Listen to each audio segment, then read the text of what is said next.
বৃহস্পতিবার পূর্ব বর্ধমান জেলার শহর বর্ধমানের ১৯ নম্বর ওয়ার্ডে বিদ্যাসুন্দর মাঠে বিএসএল ক্রিকেট লিগের শুভ উদ্বোধন হলো। পাশাপাশি দুস্থ মানুষদের শীতবস্ত্র বিতরণ করা হয়। প্রদীপ প্রজ্বলনের মধ্যে দিয়ে বিএসএল ক্রিকেট লিগের উদ্বোধন হয়। উদ্বোধনী অনুষ্ঠানে উপস্থিত ছিলেন বর্ধমান দক্ষিণ বিধানসভার বিধায়ক খোকন দাস, ১৯ নম্বর ওয়ার্ডের কাউন্সিলর শাহাবুদ্দিন খান, আইনজীবী স্বরাজ ঘোষ সহ বিশিষ্ট ব্যক্তিবর্গ।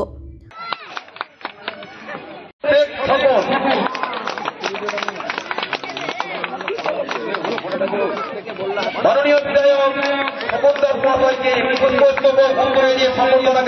গোটা রাজ্যের মাননীয় মুখ্যমন্ত্রী তিনি যেভাবে বাংলার মানুষকে সমস্ত জায়গায় এক করে এই বাংলাকে এগিয়ে নিয়ে যাওয়ার চেষ্টা করছে, তাই আমাদের সবাইকে বাংলার মুখ্যমন্ত্রীর সঙ্গে থাকতে হবে। কারণ তারই অনুপ্রেরণায় সারা জায়গায় এই উন্নয়নের কাজ থেকে শুরু করে সমস্ত খেলাধুলা থেকে মেলা থেকে শুরু করে তার জন্যই আজকে বাংলায় এই সম্ভব হচ্ছে। আমাদের সারা জায়গায় মেলা শুরু হবে।